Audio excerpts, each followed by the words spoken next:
before it touched the ground. Well, okay. But even so, you would expect to see dust everywhere. And yet, when you look at the feet of the lunar landers in any of the 6 missions, there is no dust anywhere. Compare that to last year's Mars mission, the Phoenix mission. Look at the foot of that. Now, that's what you'd expect to see. So, it's very clinical. It almost looks like this lunar lander's just been plopped down on a crane. It's very hard to believe that really came down with a great big thump. And by the way, many astronauts said whenever you kicked up moon dust, it went everywhere and flew up. There is no evidence of that anywhere in these shots. Now, some argue, well, it's okay because we have video. The video proves that we went to the moon. The videos are really just as bad. And a lot of people have said that the supposed low gravity movement, if you speed the film up ever so slightly, they're just moving normally. And you can put that to the test yourself, and it's true. So, anyway, here's an interesting moment where we have a video and a photograph. So here we see astronaut Young leaping up, saluting the flag. So he's leapt up there and there's 2 feet beneath his feet. Now this moment was recorded at the same time by a video on the buggy here. So you can see this from the front and from the back. Now what is interesting is immediately it becomes clear that this is not the same moment, even though we're told it is. The astronaut is hanging at quite a different angle to what we see there, even allowing for the reverse view. The flag is at 70 degrees there, 90 degrees there. In the video there is a clear puff of dust that briefly comes up beneath his feet. There is no puff of dust in the high resolution still shots. And, as you will see, there is a big flap sticking up that can only come from the back of the backpack. And it is not sticking up like that there. This is a different moment, but we are told that it is the same moment. And this is the kind of thing that makes people doubt that these really were taken on the moon. If you have trouble believing that NASA might fake an image, have a look at this. This is Michael Collins doing a spacewalk outside one of the Gemini spacecraft, and was in the NASA record as Michael Collins doing a spacewalk. And then a few years later, going through the NASA photographs, somebody said, hey, yeah, but look at this picture I found. And there we see Michael Collins in a test aeroplane before the Gemini mission, and it's very clearly the same photo. They've just cut him out and put him on a black background and said, there we are, he's in space. It's that bad. It's that cheap. And by the way, there's other evidence. There's a shot of them playing golf on the moon, which has been proven to be a composite of several different shots that could never have been photographed by them. So we know that NASA have messed about with some images, so why not all of them? Now, this is not to say we never went to the moon, but some people believe we didn't. If you want to know more, there's a very good website there. Look at the Jack White studies, because he really takes apart every image, and it's hard to argue with much of what he says. There's some website leaflets you can take here if you want to follow some of this up later on. I'm not saying we didn't go to the moon, but I think it is clear that some of the evidence that says we did go is very suspicious. And this is why some people have to wonder, did the films just not work? Did they really go, but they had to make the films look like they really did go because they didn't come out because of radiation? But if the radiation messed up the film, how come the astronauts are still alive? There's so many questions. Hard to come to a conclusion. If you want 2 good books, I can recommend a couple. The classic is Dark Moon by Mary Bennett and David Percy, but this one's very good. One Small Step by Gerhard Wisniewski. Read that, and you will certainly not believe the whole story of the moon landings. So it's clearly something where, I'm not saying the conspiracy theorists come up with the right answers all the time, but they pointed out very reasonable things that need investigation. And the thing is, when you look at more recent events, the fact is we are publicly misled again and again. The weapons of mass destruction lie, which I think we can now call it that, led us into a disastrous war in Iraq that saw the deaths of thousands and thousands of people. And it is now becoming very clear, if it wasn't already, that all the governments involved knew very well there were no weapons of mass destruction. They knew that before they went to war. People felt it. That's why millions took to the streets to protest. They knew something wasn't right. Just this year, emails in London have been leaked, which proved they knew that there were no weapons of mass destruction. But of course, people said this at the time. And one of the key people that said it was Dr. David Kelly. He was a UN weapons inspector. And maybe he's not so well known here, but in Britain, this is a big story. He was one of the best of the British UN weapons inspectors. He spoke to the BBC and said to one of the BBC reporters, there are no weapons of mass destruction in Iraq. And as soon as he did that, the Blair government went crazy. They were so angry, they attacked the BBC, forced them to apologise, threatened the BBC. The Director General of the BBC had to resign. And Dr. David Kelly's name was deliberately released to the press so that he could be ridiculed and attacked.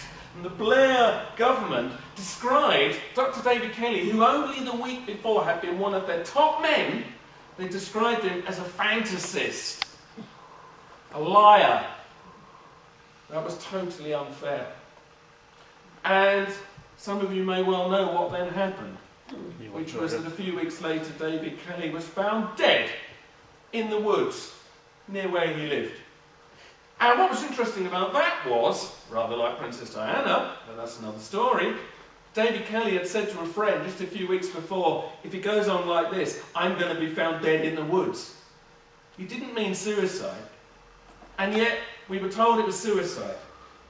We're told that David Kelly couldn't bear the embarrassment and killed himself. Well, one of the key investigators of the death of Dr. David Kelly in recent years has been a British Member of Parliament called Norman Baker, who by chance is my Member of Parliament where I live, by total chance. And he's investigating and said Kelly was murdered.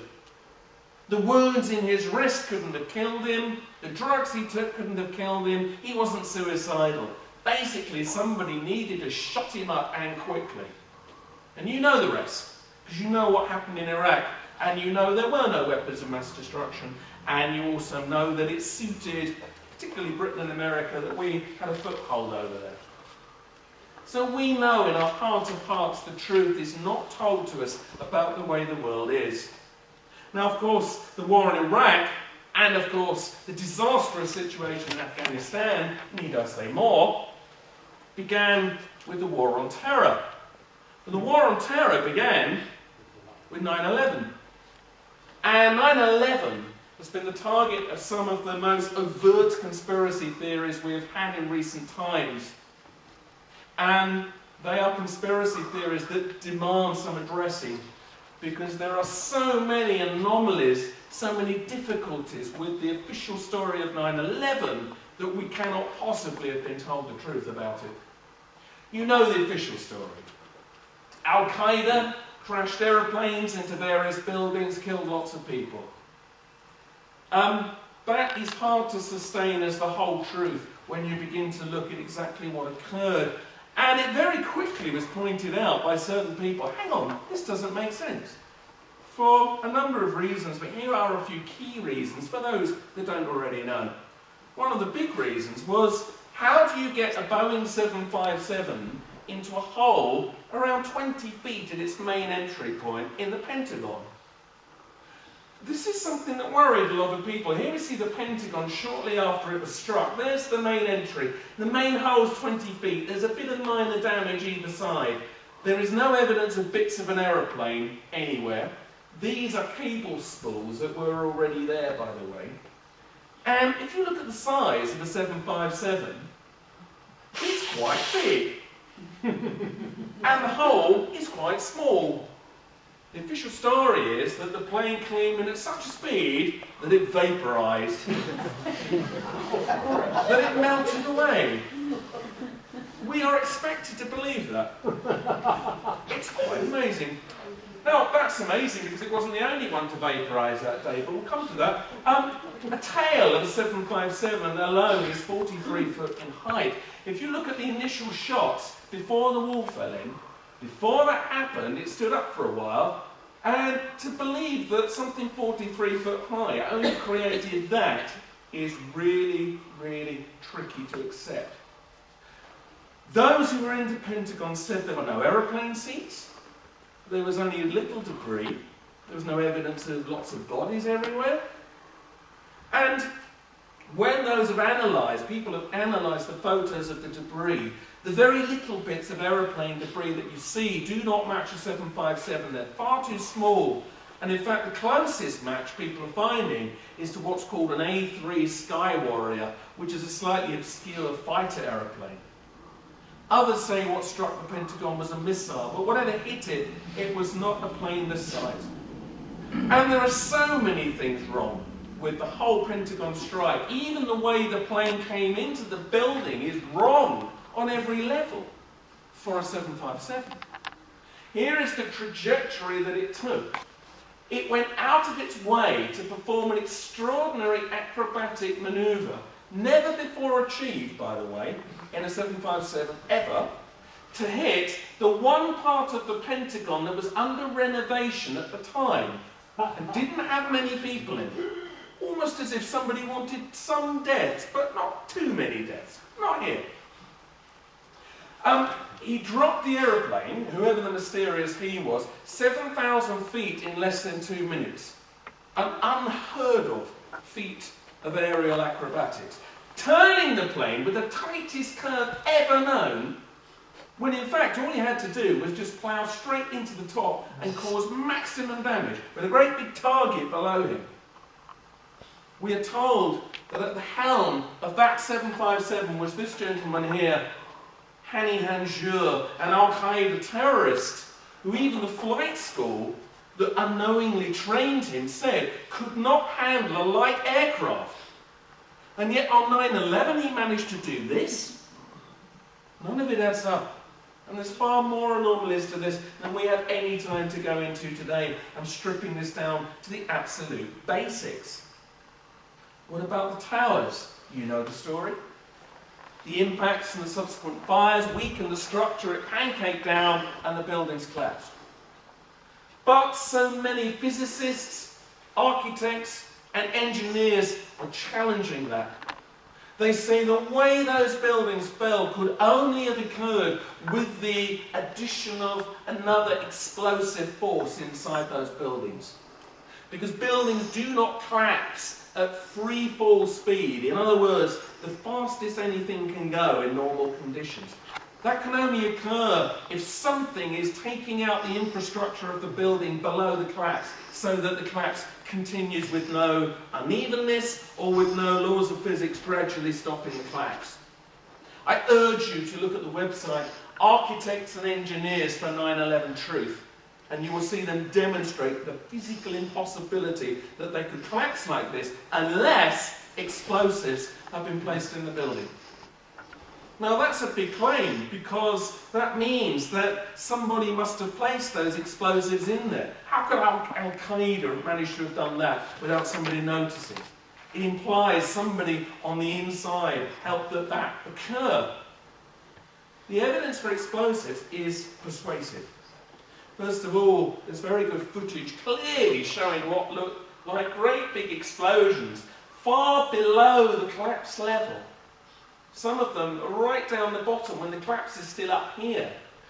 They tried to say that this is a pressure wave of air passing down through the building, blowing out windows, but that cannot be true because it fell at the fastest speed possible, and therefore the air pressure can't possibly be down at these lower levels yet. They look very like demolition explosives. When you look at footage of a real demolition, and there is